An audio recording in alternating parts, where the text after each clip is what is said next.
bienvenida en primer lugar a los ponentes, pero también a los colegas profesionales de la salud, a los alumnos, amigos y a todas aquellas personas interesadas en el psicoanálisis que hoy nos acompañan. La jornada que hoy presentamos, Diálogos entre el psicoanálisis y la pandemia, de lo íntimo a lo virtual, responde al compromiso de reflexionar sobre este fenómeno tan excepcional que estamos viviendo y cuyas consecuencias y efectos tratamos de dilucidar. Como colectivo, hemos dedicado varios seminarios internos a compartir nuestras experiencias y al principio de la pandemia pusimos en marcha un dispositivo de ayuda o de atención gratuita a las personas afectadas por la COVID. También hemos colaborado activamente en la investigación de FEAP sobre sus efectos entre los profesionales, de la que luego oiremos hablar.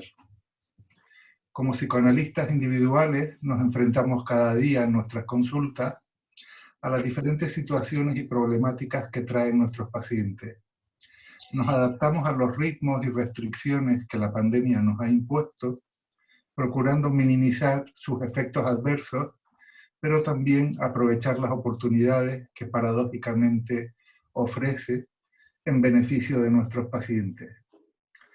Sentimos que todo esto nos capacita sobradamente para, haciendo un ejercicio de distancia de la crudeza de la experiencia que estamos viviendo, compartir las reflexiones y experiencias que hemos ido adquiriendo con la esperanza de que éstas les sean de utilidad e interés.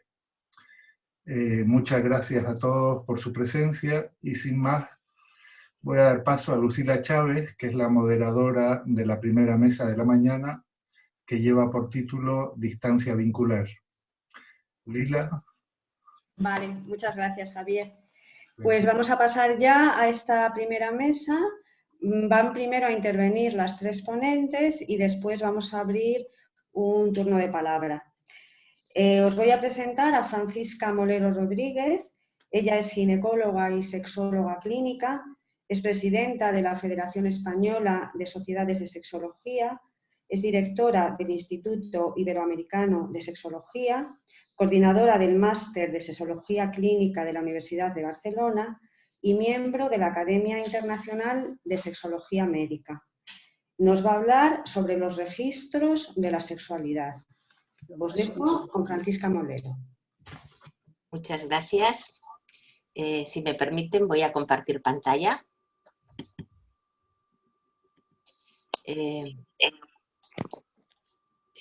Lo tengo inhabilitado. ¿Es posible? El anfitrión no... Sí, te hacen anfitrión ahora mismo, Paqui. Perdona. Vale, perfecto. Pues en primer lugar quería agradeceros... Ya puedes. Muy bien, gracias. Quería agradeceros que... A ver, un segundín. Un segundo, que voy a abrir. Ay, no.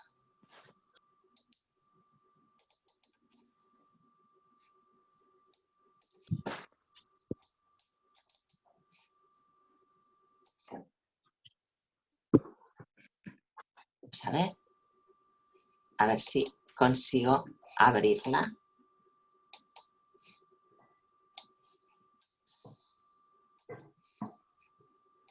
Ay, qué... No sé qué pasa. Un momentito. Esto, de verdad, por mucho que lo intentemos y lo tengamos más o menos controlado, es que es curioso. Un segundo, a ver cómo puedo... Ah. Ahora creo que ya puedo compartir pantalla. Ahora sí. Bueno, sí, espero que la puedan ver. ¿Se ve la pantalla? Sí, ¿Se ve la presentación? ¿Sí? Sí. Bueno, pues en primer lugar quería agradecerles que me hayan invitado a estar en estas jornadas, en esta sesión de esta mañana. La verdad es que para mí es un placer. Conozco a alguno de los del grupo y la verdad es que aparte del respeto profesional, el gran cariño que les tengo. Muchísimas gracias. Yo voy a hablar de un tema que realmente, bueno, pues tiene un impacto también en la COVID, ¿no? la COVID tiene un impacto, mejor dicho, en nuestra manera de vivir la sexualidad. Y yo quería empezar, antes de ver un poco lo que sabemos, lo poco que sabemos, y sobre todo, yo creo que esto, hasta que no pase un tiempo, no seremos muy conscientes de lo que está realmente el impacto que ha podido tener y hacia dónde pueden ir las tendencias. Pero sí que me gustaría explicarles un poco de dónde creemos que partimos para entender un poco más el impacto que puede tener.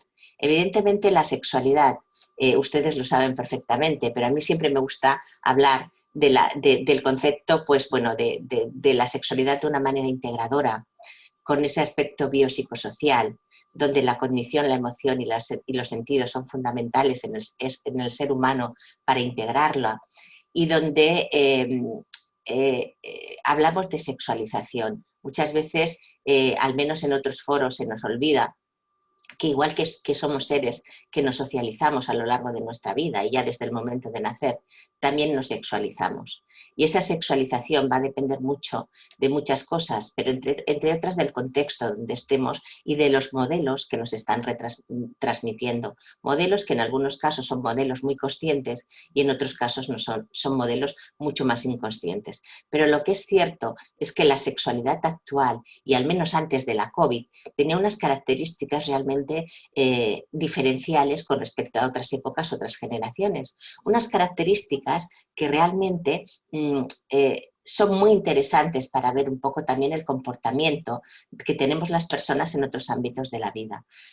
Hablar de la sociedad actual antes, y insisto, antes de la COVID, porque tampoco tenemos muy claro qué es lo que va a ocurrir, podemos hablar de muchas cosas, pero yo aquí les he traído, o os he traído, si os tuteo, una serie de ideas que para mí son ideas importantes a tener en cuenta a la hora de analizar de lo que estamos hablando. Y es evidente que estamos en una sociedad más permisiva y tolerante con la diversidad de expresiones y las manifestaciones sexuales.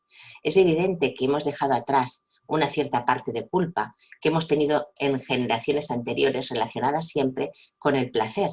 El placer y la culpa han estado siempre muy relacionadas. Hay mayor aceptación y se habla del derecho a disfrutar del placer sexual porque se incorporó dentro de lo que fueron los derechos sexuales, ¿no? De la Declaración de los Derechos Sexuales que están dentro de los derechos humanos.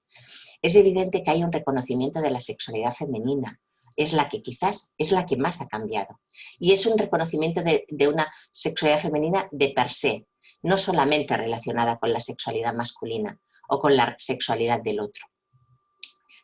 Y también, en consecuencia, hay una readaptación de la sexualidad masculina. Y esto implica que esta readaptación a veces pues, es confusa, a veces ha sido impuesta o autoimpuesta, y eso también nos puede dar una explicación de los problemas que vemos a nivel sexual en las poblaciones masculinas actuales. Vamos hacia roles sexuales y roles de género más igualitarios, y eso también tiene unas repercusiones en la manera de vivir y entender y relacionarnos. Hablamos de sexualidad y salud, que es otro concepto que parece que sea lo mismo, pero no es lo mismo. Es decir, en el momento en que se considera la salud sexual, se entendió el concepto de salud sexual, también cambió el concepto de lo que es la sexualidad o lo de la sexología. Se habla de la medicalización del sexo y aquí hay una controversia que es muy interesante de trabajar, ¿no? El hecho de realmente es necesario o realmente hay tantas disfunciones sexuales, tantos problemas sexuales y qué papel juegan los fármacos y la medicalización y dentro de lo que es la vivencia de la sexualidad. Lo que está claro es que hay más información que la había en generaciones anteriores y también está claro, y yo creo que, y seguro que ustedes conocen, para mí, una de las personas, una de las mentes más brillantes del siglo XX, al Sigmund Bauman, cuando habla de la sociedad líquida o habla de la sexualidad líquida o del amor líquido. Y cuando nos explica y nos dice que precisamente una de las características de esta sociedad es esa flexibilidad inconsistente que a veces no te permite estructurar tu historia, una sociedad individualista dominada por el consumismo y por la aceptación. También es evidente que estamos en una sociedad hipersexualizada y es evidente donde aparecen formas miles de definirnos. y aparecen además los dos polos, ¿no?, de opuestos, ¿no?, desde la adicción al sexo, que está aumentando mucho, hasta toda una corriente que se autodefine como asexuales. Aparece el sexo virtual, miles de palabras que muchas veces no sabes ni siquiera lo que quieren decir, pero esa necesidad constante que tiene nuestra sociedad de ponerse etiquetas. Etiquetas que también es para reflexionar, ¿no? Porque en una sociedad teóricamente que hay más libertad, que teóricamente es más flexible, ¿por qué ese afán de etiquetarnos? Eso a mí siempre me ha producido una sensación de contradicción, ¿no? Porque es cierto que la visibilización implica aceptación, pero también es cierto que cuando se visibiliza algo es cuando se controla, se puede controlar. Es decir, el nombrarla implica ya el control. Entonces, es un tema realmente interesante, muy interesante, bueno, pues, que está ahí al orden del día y que yo creo que es uno de los indicadores o de las identidades de la sociedad que tenemos actualmente. Por otro lado, hablamos de diversidad y fluidez de género y de sexo. Todos tenemos en mente la polémica que hay sobre la ley transexual que se está ahora debatiendo, ¿no?, a nivel social. Diversidad, fluidez de géneros, fluidez de sexos, exploración de límites. Las dos categorías de género ya no son suficientes. Tenemos también toda la población intersexual que ahora se sienten los más discriminados porque son los más desconocidos, ¿no? Es decir, se lucha por una serie de derechos. Es decir, todo esto hace realmente, son elementos que nos tienen que hacer y nos hacen reflexionar y nos hacen pensar. También las parejas han cambiado. Hablamos de poliamor, hablamos de parejas abiertas, relaciones a distancia, cibersexo, hablamos de swingers, personas que se definen como pareja pero no viven cotidianamente juntos, a pesar de que podrían hacerlo, pero prefieren vivir cada uno en su casa y verse solo los fines de semana.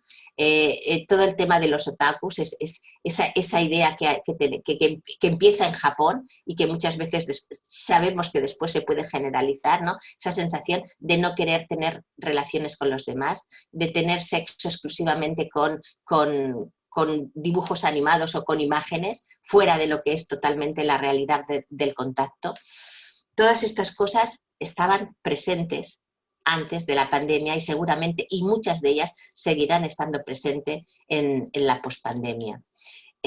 Además, tenemos una sociedad, bajo mi punto de vista, muy hedonista. Una sociedad que básicamente busca el placer. ¿Y qué comportamientos nos enseña la sociedad a identificar con el placer?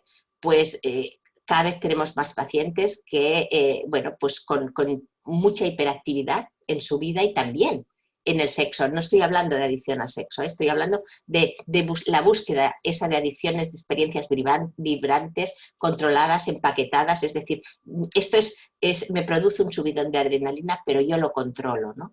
Ese tipo de cosas también son muy importantes a la hora de la vivencia que tenemos de la sexualidad. Los modelos pornográficos, todos sabemos y estamos viendo el acceso de la pornografía a edades tan tempranas, aunque sea de manera casual. Los últimos estudios hablan de que los niños y las niñas pueden entrar en contacto con la pornografía a partir de los 8 años, sin entender lo que eso significa, sin saber exactamente el impacto que puede tener en su ciclo evolutivo, y además de cómo esa influencia y esa exposición va a alterar incluso no solamente los mapas eróticos que determinan la manera de disfrutar el sexo, sino incluso anatómicamente la morfología cerebral. Todas estas cosas son importantes y el problema que tenemos es que la mayoría de veces no tenemos tiempo para reflexionar. Ha sido todo tan rápido que simplemente lo que hacemos es ir un poco bueno, según lo que nos vamos encontrando. Sexo acrobático, catálogo de prácticas, hay que probarlo todo. Esa necesidad de tener sexo, esa angustia que hay a veces porque no tengo ganas, ¿no? Es la necesidad de tener que tener, siempre esa visión pesimista de la propia erótica, esas expectativas imposibles, el consumo de prostitución cada vez a edades más tempranas, todas estas cosas, la erotización de niños y niñas, la confusión del rol paterno, todas estas cosas están ahí y nos tienen que hacer pensar. ¿Cómo Perdona, afecta? Francisca, te tengo que avisar del tiempo. Sí, Quedan tú avísame. 4 minutos. No hay problema, 4 Vale, minutos. gracias. Sí.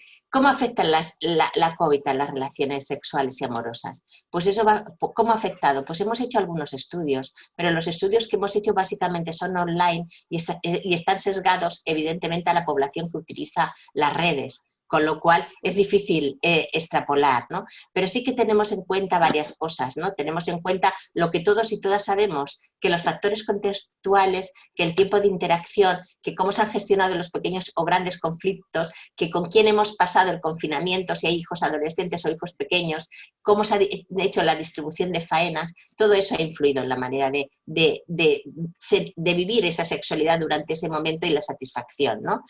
Sí que es cierto que ha habido un aumento de pornografía en general, eso se ha constatado. Hay un aumento de prácticas de autoerotismo y eso por un lado también implica un mayor conocimiento del cuerpo.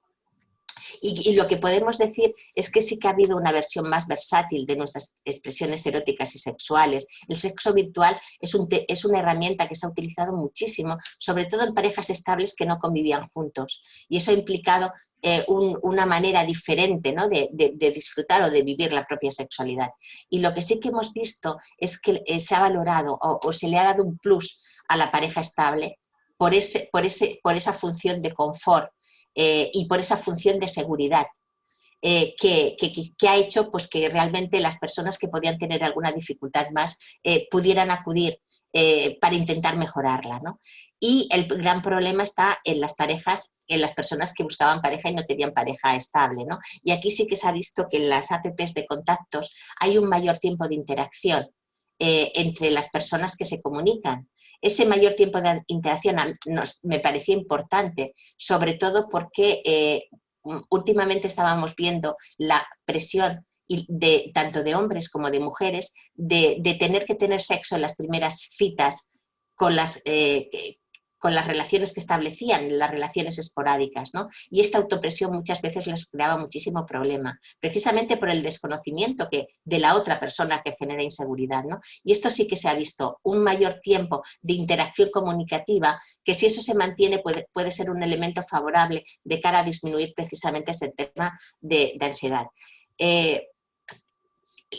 Con la COVID, ¿qué ha pasado? Pues, ¿qué va a pasar? ¿Qué va a pasar con la dimensión amorosa, procreativa y recreativa de la sexualidad? Es cierto que nos creamos invulnerables de alguna manera, dedicábamos el tiempo suficiente a nuestra pareja, a la familia, a nosotros mismos. Nuestro estilo del sexo y amor nos hacía disfrutar. Lo que está claro es que el confinamiento ha visibilizado la importancia del contacto físico y emocional y ha permitido descubrir nuevas formas de expresión erótica. Esto venía ya y posiblemente venga. ¿Cómo nos va a influir? ¿Cómo nos va a influir? Ahora incluso han acuñado un término, sex tech, que tiene que ver pues con esa sexualidad más allá del cuerpo, esa sexualidad utilizando otro tipo de herramientas como pueden ser los robots. Yo ya para acabar, básicamente lo que hago son preguntas porque realmente pienso que necesitamos un espacio de reflexión en todo ello. ¿La pandemia dejará huella y cambiará nuestros modelos de interacción y relaciones eróticas y sexuales? Depende del tiempo que estemos con esta situación. Sabemos que hay como dos maneras de enfrentarse, o bien la apatía o bien la ira, ¿no? y el enfado, ¿no? O el bien salir de manera explosiva a vivir o tener la sensación de vivir todo lo que se pueda, o bien todo lo contrario, ¿no? Encerrarse por el tema del miedo. ¿El cuerpo perderá importancia en el futuro? El cuerpo perderá importancia no solamente por el alejamiento de ahora, sino por las nuevas tecnologías y las nuevas herramientas. Seguiremos pensando en que lo que buscamos es una pareja sensorial, como había pasado antes de la COVID. Tenemos pendientes retos de legislación, de aceptación de sexualidades diversas, masculinidades, las nuevas masculinidades y las nuevas feminidades, los principios éticos que vamos a tener de alguna manera que reflexionar y discutir sobre todo el tema del sex tech, sobre todo el tema de los robots sustitutos, tanto en el tema de la paidofilia como en el tema, por ejemplo, de otro tipo de maneras de utilizarlas. Francisca, tenemos ya que terminar. Ya está, esta es la última, gracias. ¿Será importante saber qué queremos respecto al sexo? ¿Qué queremos? Esa es la pregunta. O esas son las preguntas. Placer lúdico, reproducción, comunicación interpersonal erótica. Muchas gracias. Muchas gracias, Francisca. Voy a dar paso rápidamente ya a nuestra siguiente ponente. Ella es Rosario Castaño Catalá, es psicóloga clínica, psicoterapeuta y sexóloga, es vicepresidenta del Instituto de Psicoterapia Relacional, presidenta de la sección de psicoterapia psicoanalítica de la FEAD, didacta, supervisora clínica y autora de múltiples publicaciones, entre ellas el libro La terapia sexual, una mirada relacional. Rosario Castaño nos va a hablar sobre abordando la intimidad fuera y dentro de la consulta. Les dejo con Rosario Castaño. Hola, hola Lucila, muchas gracias.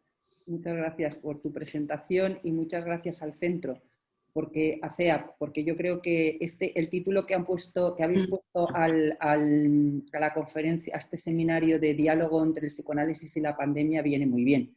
Yo creo que también viene muy bien lo que nos ha traído, todo el contexto social que nos ha traído Paqui, permite que nos metamos nosotros un poco en lo que es una sesión. Yo quiero meterme en el proceso psicoterapéutico, ¿no? Me va a pasar las diapositivas, Ricardo, pásame por favor la siguiente. No sé si me oye. Sí. Mirad, durante la pandemia nosotros en FEAP estuvimos haciendo un estudio que precisamente el coordinador fue Ricardo Gallego y simplemente, como no tenemos tiempo, simplemente quería ver que nosotros somos testigos, queríamos ver en ese estudio cómo nos afecta a nosotros como psicoterapeutas toda la pandemia, ¿no? Y hemos visto, nos ha dado muy buenas ideas, porque los resultados que vamos a ver en el Congreso de FEAP en noviembre del 2021, veremos cómo sí nos ha afectado. Nosotros somos testigos privilegiados, pero a la vez somos afectados por la pandemia. Pásame la diapositiva. Somos testigos y también somos afectados. Por lo tanto, nosotros siempre nos hemos fijado en el contexto, ¿esto cómo nos afecta? Todo nos ha afectado de tal manera que si antes yo por lo menos me fijaba mucho en lo que es los recursos reales del paciente, creo que ahora vamos a tener que fijarnos todavía más en el contexto social del paciente, en el aquí y el ahora, en la realidad del paciente, pero también del terapeuta, en la subjetividad del paciente y también del terapeuta y en la relación intersubjetiva. No existe otra manera de trabajar el proceso terapéutico que desde la propia subjetividad, nos dicen desde los pensadores relacionales. La intersubjetividad define el contexto emocional en el cual se dan y se mantienen configuraciones subjetivas particulares. Es decir, nos vamos a centrar mucho, y si antes lo hacíamos, ahora más, en la relación analizado-analista. ¿Qué significa todo esto? Yo os he hecho, en aras del tiempo, un resumen, permitirme que es que me paso el día resumiendo, qué entendemos por intimidad y qué dificultades nos encontramos principalmente qué dificultades nos encontramos en el marco teórico y desde el paciente y desde el terapeuta. Veamos, ¿qué entendemos por intimidad? Por intimidad entendemos, pásamela por favor, es que la intimidad es una creación interactiva, dinámica, algo que ocurre de forma espontánea. No podemos planificarla, ahí radica el arte de la psicoterapia, que tiene mucho de improvisación, ¿no? La intimidad es el arte de contar la vida o el arte de vivir contando la vida. Precisamente cuando llegan los pacientes a nuestra consulta, a lo mejor lo que tienen es dificultad para contar su vida. Y vamos a subrayar la frase su vida, porque, pásamela. La primera dificultad que nos encontramos nosotros como psicoanalistas desde el marco teórico es que en psicoanálisis clásico el concepto de intimidad es un concepto maldito. En psicoanálisis relacional se toma prestado de la filosofía. Freud leyó a los filósofos clásicos, pero no los citaban sus textos. La filosofía clásica de la época se ocupaba de los fenómenos psíquicos solo cuando entraban en el campo de la conciencia. Freud fue el que dio al inconsciente un sentido diferente de la filosofía clásica, y de ahí es de donde nosotros partimos, de ahí parte la sociedad moderna. Entonces, todos los psicoanalistas postfreudianos, con su mirada crítica y sus aportaciones, son los que nos van evolucionando y adaptando el psicoanálisis a los nuevos tiempos. Por lo tanto, la segunda dificultad que nos encontramos también, por favor, pásamela, la segunda dificultad es que el espacio psicoterapéutico no es un espacio íntimo, es un espacio privado. La relación terapéutica no comienza ni se caracteriza por ser íntima en un principio, solo es una relación confidencial. A mí me resulta muy interesante cómo los terapeutas nos cuentan secretos, confidencias, saben que nos pueden contar sus secretos porque ahí está el secreto profesional, como un periodista guarda su fuente o un confesor el secreto de confesión. Y como decía Freud en esta frase, la diferencia con un confesor es muy grande, pues los psicoanalistas no deseamos solo averiguar lo que el enfermo sabe y oculta ante los demás, sino que también ha de contarnos lo que él mismo no sabe, que ahí es donde se refiere Freud al inconsciente. Y a mí me interesa mucho resaltar esto, o sea, el espacio no es un espacio íntimo, la intimidad no la trabajamos desde el principio, sino que vamos a ir creándola entre los dos, paciente y terapeuta. Porque si el discurso del paciente no transmite ningún tipo de emoción, seguramente estamos ante una intimidad ilusoria. Pásalo. ¿Qué caracteriza la intimidad? Primero, que no la podemos confundir con privacidad. El no saber todo de uno mismo. Además, el paciente no nos cuenta todo. El relato del paciente siempre va acompañado de un estado afectivo, algo que nos transmite a nosotros. Ahí es donde vamos a ir creando esa intimidad. Se comunica desde lo cierto o incierto de la interacción. No es observable la intimidad, no la mostramos porque la contemos. O sea, un paciente, porque me esté contando sus secretos de alcoba, no me está transmitiendo la intimidad. Esto es otra cosa. La intimidad no es inocente. Supone sentirse acompañado de sí mismo, tiene relación con la capacidad para estar solo y para estar solo en compañía, sobre todo cuando trabajamos con parejas, cuando trabajamos en el sexo, que hablamos de las relaciones más íntimas, hay que tener en cuenta la capacidad del paciente para estar solo, para soportar no solo el montante de placer, la anticipación del placer y el placer del compañero o compañera. Supone la intimidad ser consciente de que se carece de apoyos firmes, de que se es vulnerable, de que se tienen flaquezas.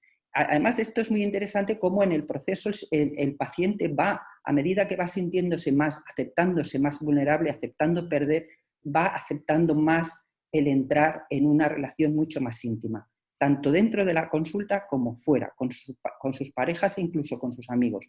Y también la intimidad implica el ser distinto al otro y a uno mismo, saberse y sentirse único en su singularidad. Bien, entonces, ¿qué nos encontramos? Pásame la diapositiva.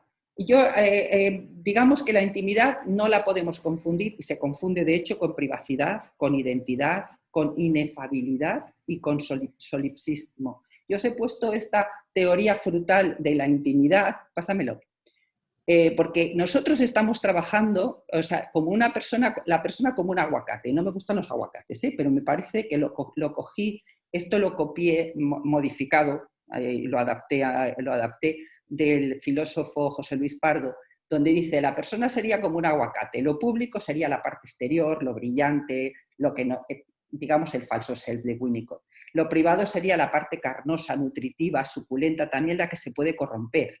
Y la intimidad, que es la que nos interesa a nosotros como psicoterapeutas, sería el hueso opaco, macizo, impenetrable, es el corazón nuclear, la semilla, en lo que no tiene ni olor ni sabor, pero sí se puede trabajar, aunque no la podamos explicar.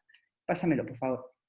Entonces, la intimidad en psicoterapia, para trabajarla no basta solo con la empatía. En el espacio terapéutico se encuentran dos personas desconocidas y de entrada se ponen en juego sentimientos como el de la vergüenza, que marca límites, pero puede llegar a obstaculizar el desarrollo de una sesión, aunque tenemos que contar con que este fenómeno surge y va a ser una característica circunstancial de la terapia.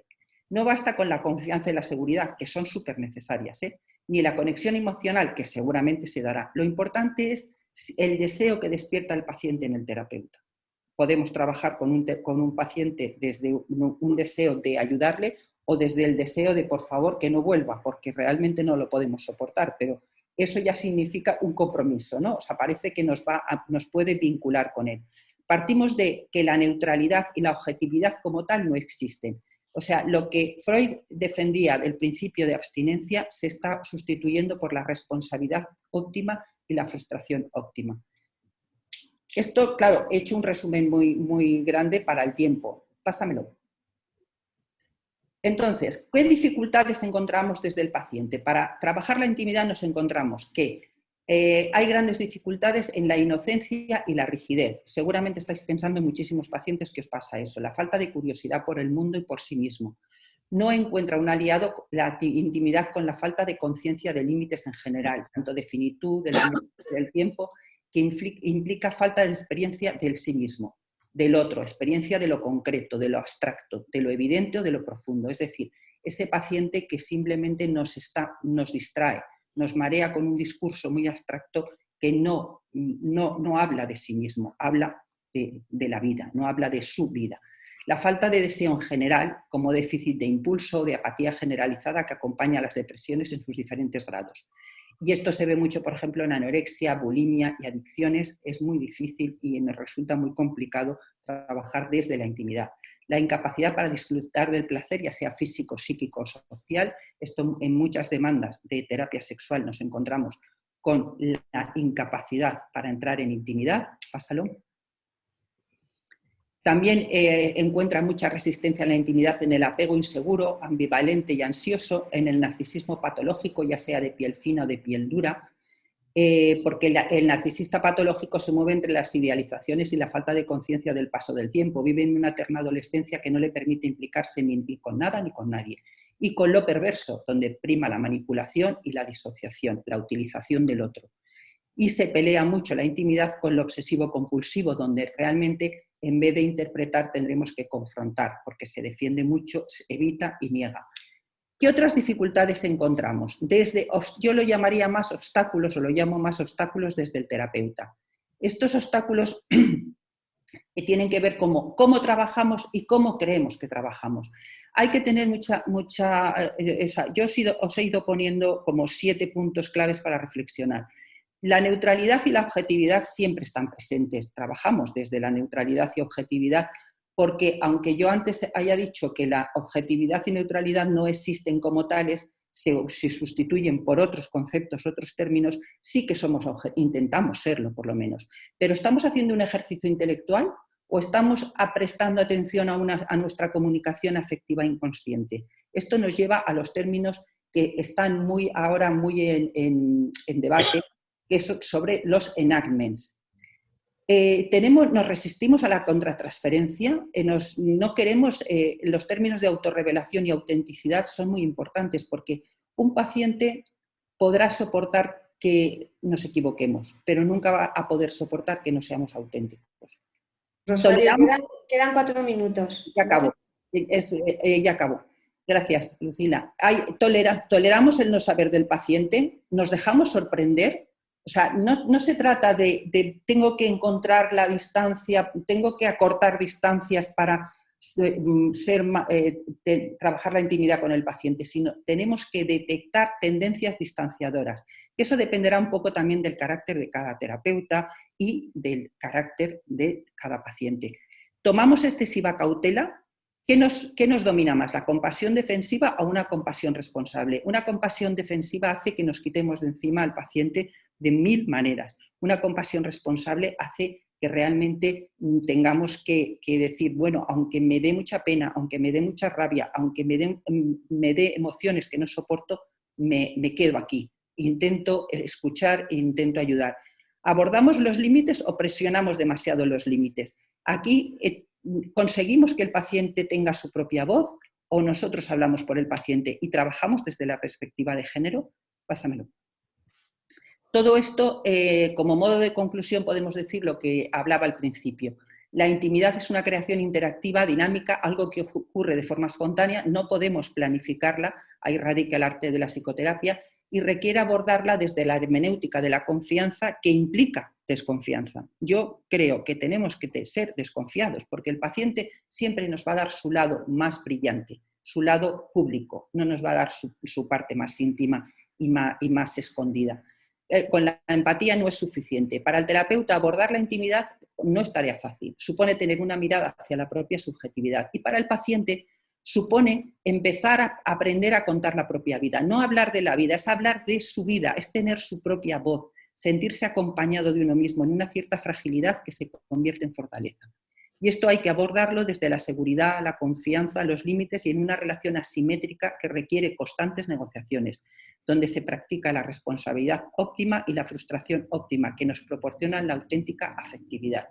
Y con esto yo creo que muchas gracias. Espero que en el debate podamos ampliar conceptos. Gracias. Bueno, muchas gracias a las dos ponentes, sobre todo también por el esfuerzo de ajustarse al tiempo. También quería decir que de cara al coloquio, las personas que quieran intervenir pueden ir escribiendo sus preguntas en el chat y entonces yo se las iré haciendo a la mesa. Voy a presentar a la última ponente de esta mesa, que es Miriam Velázquez Bay. Ella es licenciada en Psicología, máster en Psicoterapia de Orientación Psicodinámica, es psicoanalista didacta del CEAP, está acreditada por la Federación Española de Asociaciones de Psicoterapeutas y por la Federación Internacional de Sociedades Psicoanalíticas. Actualmente es coordinadora del CEAP. Su ponencia se titula Encuentro y virtualidad. Les dejo con Miriam Velázquez. Hola, pues muy buenos días a todos. A mí me gustaría hablar en esta ocasión de un modo de distancia vincular que convierte la experiencia de la cuarentena, los sucesivos aislamientos y los límites preventivos para el contagio en un metaencierro. Es decir, los aislamientos de la pandemia que a su vez nos aíslan dentro de nuestro correlato virtual, puesto que estamos incluso ahora mismo atravesados por la primera pandemia viralizada. Con esta idea voy a intentar poner palabras a estos efectos que la condición virtual tiene sobre el cuerpo y sobre la mente y decir que sabemos que separamos cuerpo y mente únicamente con la ilusión de comprenderlos y que, como diría el padre del cyberpunk, William Gibson, lo virtual, la experiencia virtual, es una alucinación consensual. Entonces, pensando, o podemos pensar en que tenemos estos tres niveles vinculares para ubicar lo virtual, ¿no? Está el primero que me conecta con el mundo, que sería un estar a nivel global, un estar en el mundo. Después tenemos el vínculo que me conecta con los otros seres humanos, que lo reconocemos por lo intersubjetivo. Y el vínculo intrapsíquico, que es dentro del cual yo ubico la experiencia de la virtualidad, y este es el encuentro al que me voy a referir. Un encuentro que carece de cuerpo, pero que tiene exceso de memoria. Contiene datos, imágenes, dígitos, letras, códigos, claves, emoticonos, pero son todas estas miradas que condensan la realidad. Por poner un ejemplo, un paciente me decía, me conecto para estar desconectado. Es la única manera que tengo de sostener la realidad. O un post de Instagram que dice, un homenaje a todas las mascotas que fallecieron, pero que siguen presentes en nuestras contraseñas.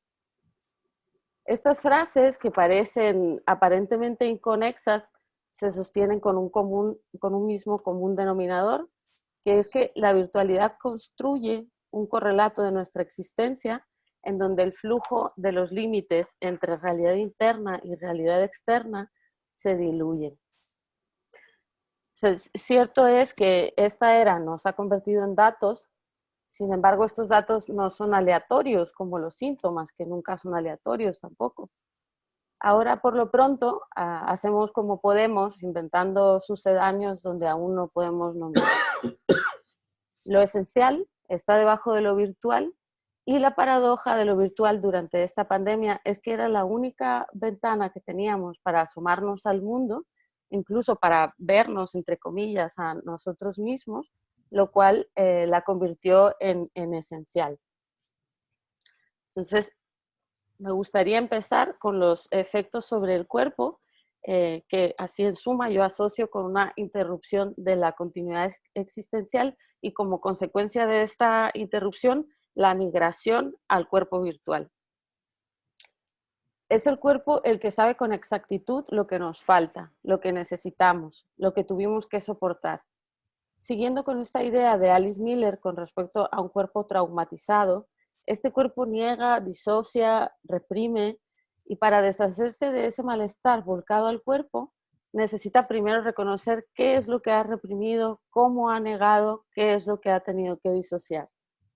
Y pensando en estos efectos del confinamiento sobre el cuerpo durante la pandemia, pienso en esta analogía como una analogía necesaria entre un cuerpo real traumatizado y la confección de un cuerpo virtual o un correlato virtual.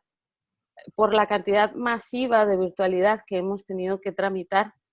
Y es verdad que de no ser así, nuestras vidas se hubieran interrumpido del todo. Y es verdad también que parece que esto venía a demostrar que tecnológicamente estábamos preparados para el aislamiento. Sin embargo, el sentimiento permanente de pérdida de libertad pandémica también deviene del algoritmo de las redes sociales y de la comunicación virtual, que nos encierra en un bucle que es inversamente proporcional a la creación de la experiencia y a la metabolización de las emociones. Es decir, la experiencia real se sedimenta en el cuerpo real. Y como todos nosotros sabemos, para esto el cuerpo humano necesita que pase el tiempo, necesita que suceda el movimiento, los desplazamientos, ¿no? Incluso el movimiento dentro de la mente que se sujeta en un antes y que proyecta el después para darle forma o dimensión a la experiencia. Esto es contrario a lo que ocurre en el cuerpo virtual, que puede estar incluso estático o con un rango de movilidad muy reducido y volcado desde el sí mismo fragmentado. Esto convierte al cuerpo en una especie de cuerpo en cautiverio, aunque no tenga fronteras físicas. Hay una idea que compartían muchos pacientes durante el encierro, y era la expresión como, este tiempo que tengo yo es como un regalo.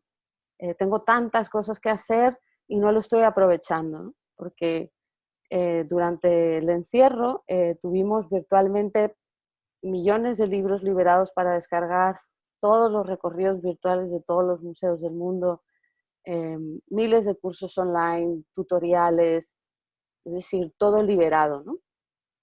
Nos convertimos en diógenes de los datos virtuales sin terminar de comprender por qué estábamos encerrados en casa, ¿no?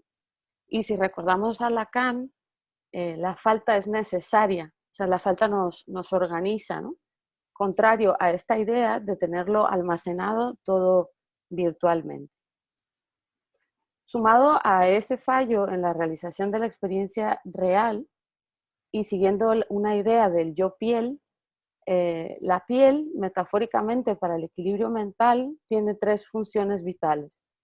Contiene nuestra memoria afectiva, nos permite establecer límites entre realidad y fantasía, es decir, entre mi mundo interno y el mundo, y es un puente para comunicarnos y para vincularnos con los otros.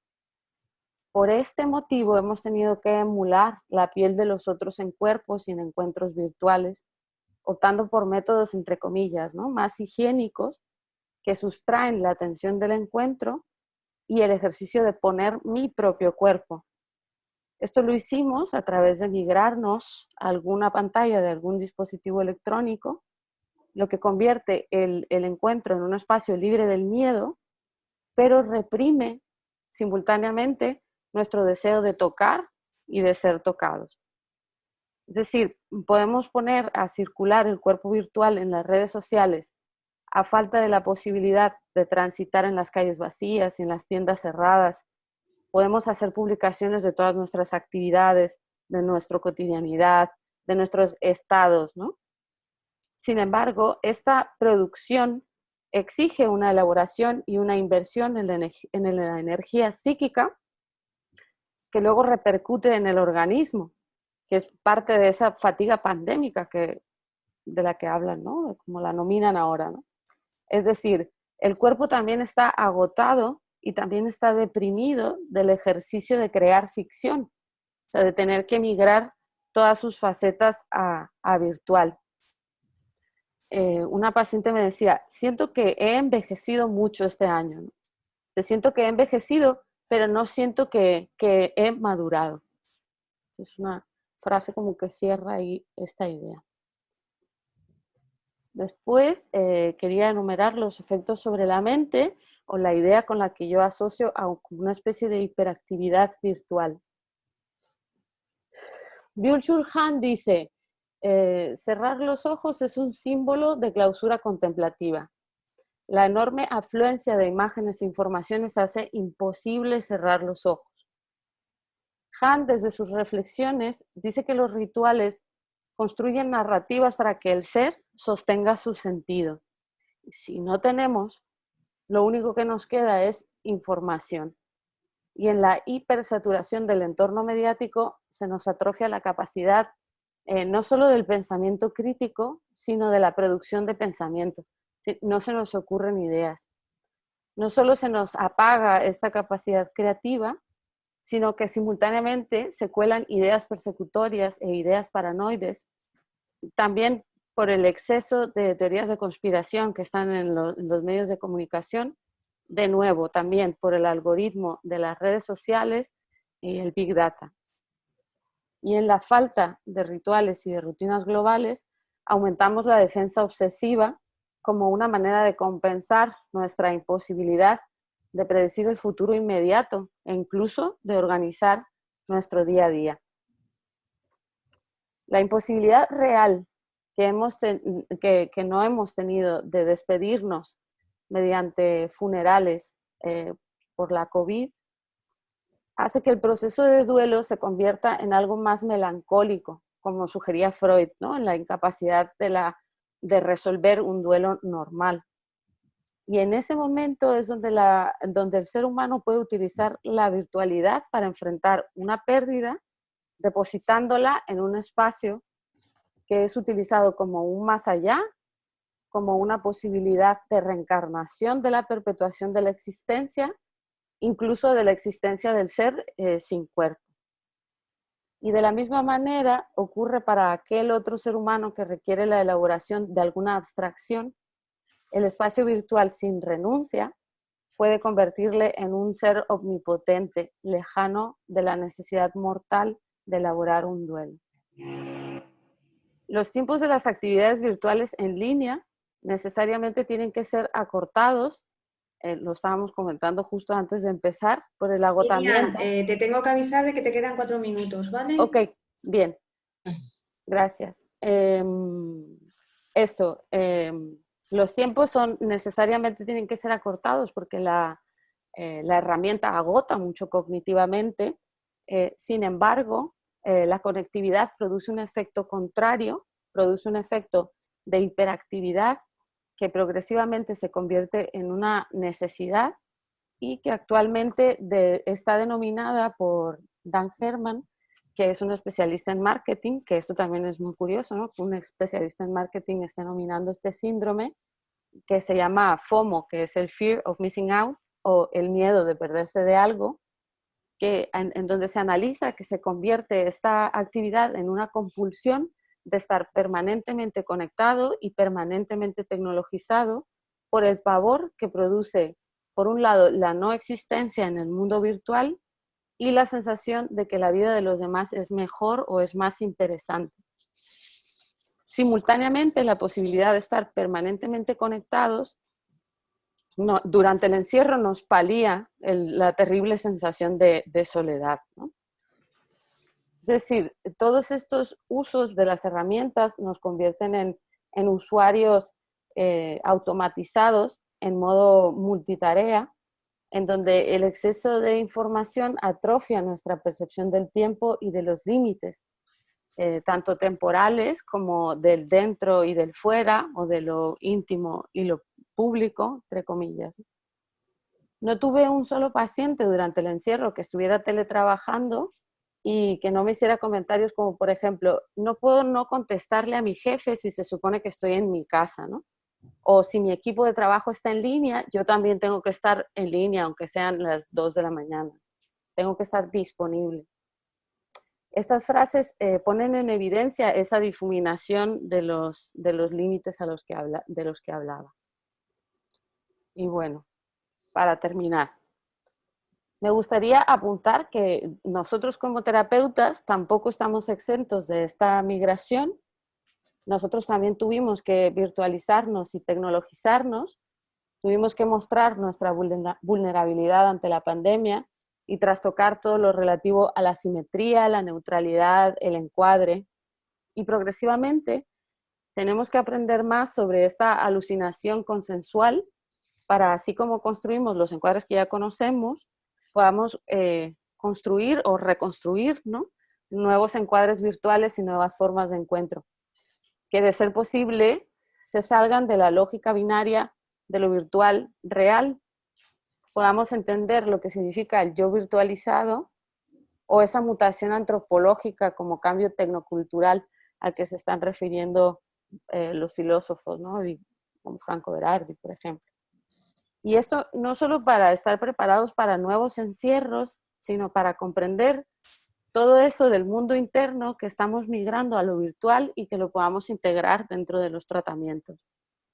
O bueno, también, sin irnos más lejos, poder comprender esta sensación que estamos, o estas sensaciones que estamos experimentando últimamente, de hacer encuentros virtuales para aprender, para dialogar juntos, a poner por lo pronto, ahora mismo, en este caso, al psicoanálisis y la pandemia, pero que lo estamos haciendo así, ¿no?, a través de este medio en donde podemos ver parcialmente imágenes, caritas en cuadritos. Muchas gracias. Muchas gracias, Miriam. Tenemos 15 minutos de coloquio.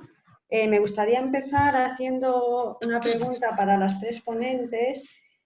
Me gustaría que comentaseis un poco cómo habéis vivido desde vuestra experiencia como terapeutas esta situación de pandemia que ha supuesto un cambio entre el trabajo cara a cara y el trabajo de forma virtual. Que comentéis un poco cómo ha sido esta vivencia para vosotros, qué destacaríais de esta experiencia. Podéis empezar la que quiera. Bueno, sí, si os parece puedo empezar yo.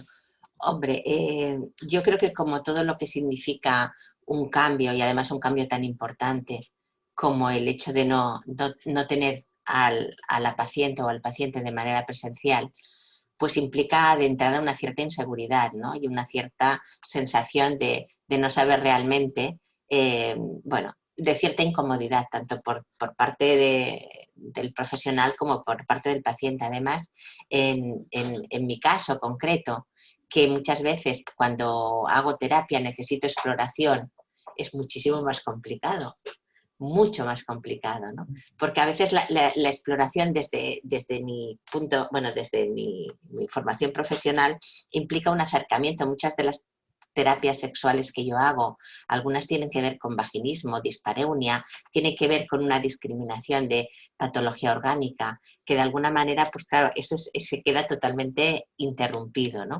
Pero aparte de eso, claro, el tema, por ejemplo, del enfoque, ¿no? Y yo creo que quizás una de las cosas para mí más si pudiera decir positivas de la relación virtual con las pacientes o los pacientes, ha sido la posibilidad de encontrarme, sobre todo en terapia de pareja, con personas que están viviendo en sitios diferentes y que a veces han tenido complicado poder coincidir a la misma hora en el mismo lugar.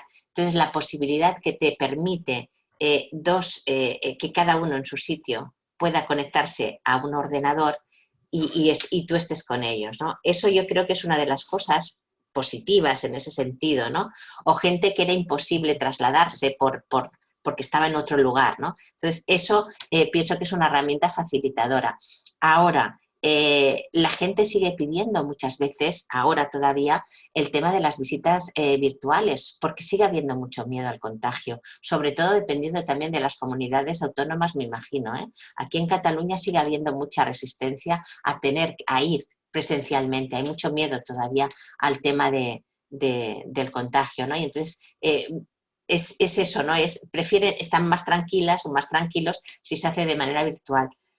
Personalmente, bueno, aprovechas lo que tienes de la mejor manera posible, que evidentemente no es la forma habitual, ideal, evidentemente. Yo personalmente prefiero 1000 veces la presencial, pero bueno, es un poco la adaptación al momento, ¿no?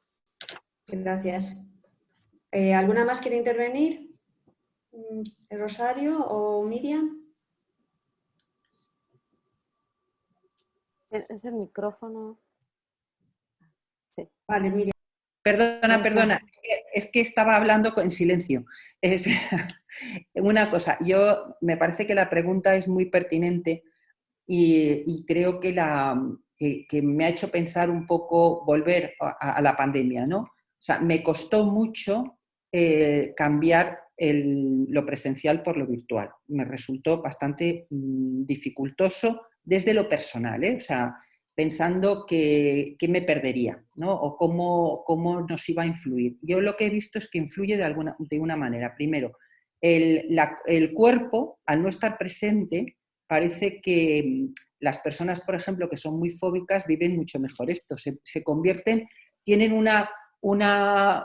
digamos, unas facilidades para hacer comentarios que nunca harían en una casa, en un despacho presencial, por ejemplo, ¿no?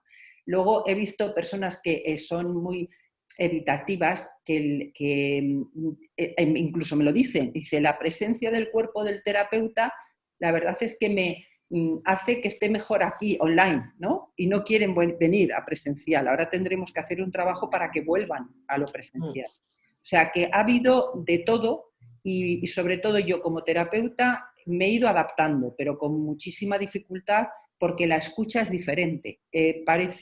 Incluso pensé en algún momento si iba a ser más superficial la terapia. Luego he visto que no, que es una cuestión también de cada uno, pero no ha sido fácil. Miriam. A mí me parece muy interesante resaltar, o yo en lo personal, ¿no? Como terapeuta, los niveles de asimetría durante la pandemia. Es decir, al conectarnos en un momento en donde globalmente estábamos bastante vulnerables todos, el ir sosteniendo las sesiones con los pacientes, que obviamente también pues, se tuvieron que migrar todas a virtual, estos niveles de asimetría en donde estamos compartiendo un mismo conflicto, que a lo mejor tenemos otros conflictos pendientes, digamos, de tramitar, pero en ese momento el primer escenario es esta vulnerabilidad que sentimos, ¿no? Ante la pandemia. Como comenta, ¿no? Charo, por ejemplo, que a mí me parecía muy difícil, la herramienta me parecía muy difícil y también estaba muy preocupada por ser más bien por no poder hacer un trabajo más profundo, ¿no? Pero al final de cuentas estableces un diálogo nuevo con el uso de la herramienta y estableces otra manera de también profundizar. Pero esto poco a poco, al principio. Miriam, a mí me parece que tu presentación ha estado muy actualizada en el sentido de, por ejemplo, los rituales, ¿no? Cómo cambian los rituales de lo presencial a lo virtual. O sea, yo recuerdo una paciente que estaba trabajando y en el mismo momento del trabajo cambiaba para hacer la sesión. Yo le decía, a ver, por favor, tómate un tiempo, porque si te metes directamente en la sesión, estaba pendiente en la sesión y también de su jefe, lo que tú decías, ¿no? Y del mail que le llegaba y todo. Entonces era imposible hacer la sesión. Las sesiones al final se convertían en, vamos a ver la forma de la sesión, no el contenido, ¿no? Eso es importante. Sí, claro, al final hay como un ritual que nosotros hacemos cuando vamos a terapia, en donde nos organizamos nuestro tiempo, nos trasladamos a la consulta del analista, esperamos un poquito, luego entramos, tenemos la sesión. Y cuando salimos, de nuevo, hay otro traslado en donde nosotros vamos pensando, y hay un montón de pacientes que te lo dicen, ¿no? Pues la sesión anterior, mientras regresaba a casa, estaba pensando no sé qué. Eso ahora con el clic que tengo que hacer yo para terminar la sesión, pues se condensa, sí. se pierde ahí. Se ven las terapias de pareja, por ejemplo, las parejas me decían, es que nos gusta salir de la consulta, irnos juntos y vamos comentando lo que ha pasado, lo que pensamos, y ahora eso se ha perdido. Entonces yo estoy ahora volviendo a recuperar, estoy haciendo un mix, porque incluso los pacientes nos lo piden. Lo malo es la mascarilla, claro. Gracias. Tenemos unas cuantas preguntas. La primera sería para Miriam, es de Amaya García, y dice, ¿la fatiga pandémica la podemos sentir los terapeutas al utilizar herramientas como Skype o Zoom para pasar consulta? Sí, definitivamente. Yo a veces he comentado como un poco de, también por ponerle humor, ¿no? Que me siento como una especie de holograma, que me voy transformando con respecto a la herramienta que voy utilizando. Porque sí es verdad que nosotros intentamos migrar y hacer lo más estables posibles los encuadres virtuales, pero luego cada paciente requiere una herramienta distinta. O sea, hay pacientes que te piden hacerlo por Skype, otros por Zoom, otros por videollamada de WhatsApp porque no hay de otra manera, otros solo por el teléfono. Entonces, el hecho de que yo también esté como adaptándome a cada herramienta y a cada hora que voy a encontrarme con una persona distinta, simultáneamente hace que yo esté conectando con registros distintos, aparte de los que ya sabemos que se mueven transferencialmente. O sea, que es decir, sí, es un agotamiento, sí. Y otra pregunta para ti, Miriam, que es, ¿a qué te refieres con fallo en la metabolización? Con fallo en la metabolización de las emociones, el fallo en la metabolización emocional. Es decir, nosotros estamos experimentando que todo ocurre en una cantidad de tiempo muy pronto. La tecnología también avanza en una velocidad exorbitada. Entonces, el hecho de que todo esté ocurriendo tan rápido, de manera tan fragmentada, en donde no terminamos de sedimentar en términos emocionales. Hay otra pregunta que es para todas que dice, ¿podríamos identificar la creación del campo intersubjetivo con la intimidad? Y si entendemos la empatía en sus diferentes niveles, si en el momento que se da la intimidad, la empatía sí que es algo imprescindible, pero como algo también concretado entre analista y paciente. Es para Charo. Es para Charo. A ver, no lo he entendido muy bien. O sea, Sí. la empatía es algo que se va creando entre paciente y terapeuta, dices. No, yo lo que digo es que la intimidad es algo que se co-crea y si la podemos identificar con el campo intersubjetivo, como un proceso. Y cuando se da esta empatía, esta intimidad, ahí sí que también está co-creado la empatía y es muy importante porque tú has dicho, no es suficiente la empatía, ¿no? Y en los diferentes niveles de empatía, yo entiendo la empatía como no una capacidad individual, sino como una capacidad co-creada con el paciente. Sí, lo que pasa es que la empatía yo la entiendo también como algo co-creado con el paciente, pero la empatía por sí sola no me sirve porque yo puedo ponerme en el lugar del paciente y entender lo que dice, si entendemos por empatía eso, ¿no? Puedo entender al paciente, puedo acompañar en lo que hace, pero yo necesito mucho más compromiso que la empatía. Claro. Y eso va a ayudar a confrontar al paciente con cosas que él no puede, que a lo mejor la empatía lo entiendo, pero no me atrevo a ir más allá. O sea, yo creo que el terapeuta ni puede presionar los límites del paciente ni puede quedarse corto, porque entonces, imaginémonos, por ejemplo, yo trabajo, creo que como todos nosotros, con el carácter de la persona, ¿no? Lo tenemos en cuenta. Imagínate una persona muy obsesiva, ¿no? Que no quiere, que se esconde constantemente. Entonces, yo no puedo yo la puedo entender, pero con la empatía solo no podré llegar a ella. Tendré que hacer una confrontación constante, un trabajo que me permite arriesgar, ¿sabes? Tengo que arriesgar para co-crear.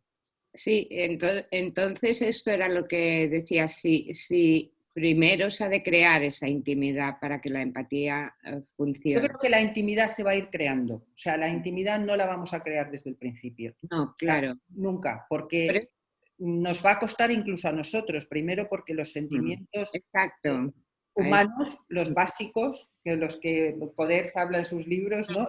Las emociones básicas las tenemos nosotros también. Entonces, nosotros podemos impedir que se despierte esa intimidad, que se co-cree la intimidad. Por eso te decía, si tú identificarías el campo intersubjetivo como un proceso que se va co-creando con la intimidad. Sí, ¿no? Sí, el campo intersubjetivo, ahí lo que pasa es que de la teoría intersubjetiva es son dos subjetividades o estamos con una, o una subjetividad y otra subjetividad que tiene que ir creándose. Depende ya de cada uno. Gracias. Gracias. Tenemos una última pregunta que puede ser para cualquiera de las ponentes. Dice así: había un discurso durante la pandemia que era todo está cambiando y cambiará para siempre, después de esto no seremos los mismos. Esto implicaba como una obligatoriedad a cambiar. ¿Cómo creéis que puede haber influido esto, esa necesidad de que había que hacer un cambio? Es verdad ese mensaje, tienes razón, pero yo es que creo que estamos cambiando, es que no es obligatorio, es que estamos en un trauma social de unas dimensiones importantes y lo que se nos ha roto es la noción del tiempo y del espacio como lo teníamos nosotros planteado. Por eso muchas personas tenemos la sensación, como decía Miriam, la paciente esa de he envejecido pero no he madurado, no he evolucionado, ¿no? Hasta que no pase un tiempo, yo creo que no vamos a notar esos cambios, pero ya estamos cambiando, ya nos estamos transformando de una manera considerable. Yo estoy de acuerdo con lo que dice Charo, yo creo que sí que estamos cambiando y estamos cambiando, lo que pasa es que no sabemos hasta qué punto, cómo va a ser de profundo el cambio y en qué dirección va a haber. Sí que es cierto que antes de la pandemia había una necesidad de cambio, sobre todo en el tiempo de relajar, de disponer de tiempo. Es decir, una de las cosas que más necesitábamos precisamente es el tiempo, porque íbamos con una sociedad absolutamente rápida, consumista, continua, ¿no? Y necesitábamos tiempo. Y por eso al inicio de la pandemia hubo muchas personas que agradecieron este tiempo, ¿no? Pensando que con este tiempo conseguiríamos muchas cosas. También empezamos a tener también más claro la relación con la sostenibilidad, ¿no? Del ecosistema que nos envuelve. Es decir, eso con la pandemia ha parado, han cambiado, ha aparecido el miedo, ha aparecido la sensación del aislamiento de alguna manera, hemos entrado en una espiral que todo lo que podía ser sostenible o relacionado con el medio ambiente también ha quedado en entredicho por el consumo que estamos haciendo de las cosas, ¿no? En cuanto a lo que es teóricamente la prevención. Todas esas cosas yo creo que nos están haciendo cambiar y que las expectativas iniciales que teníamos antes de la pandemia del cambio seguramente serán diferentes, porque todo este proceso y además dependiendo del tiempo que dure y un poco de cómo sea un poco la salida, ¿no? ¿Cómo vamos a ir saliendo de esto? Fíjate, hay un libro que, es verdad, hay un libro que yo lo leí en la ahora ya hablamos de la pre-COVID y ¿no? La pre-COVID y post-COVID, ¿no? Que se titula La fantasía de la individualidad, de Almudena Hernando, que me parece interesantísimo porque yo creo que ahora volvemos a la soledad y a la individualidad, pero es una fantasía. En realidad necesitamos seguir conectados, relacionándonos. Lo que pasa es que creemos que estar conectados es estar relacionados. Yo creo que es ahí donde vamos a tener que empezar a distinguir qué significa relacionarse, qué significa estar conectado.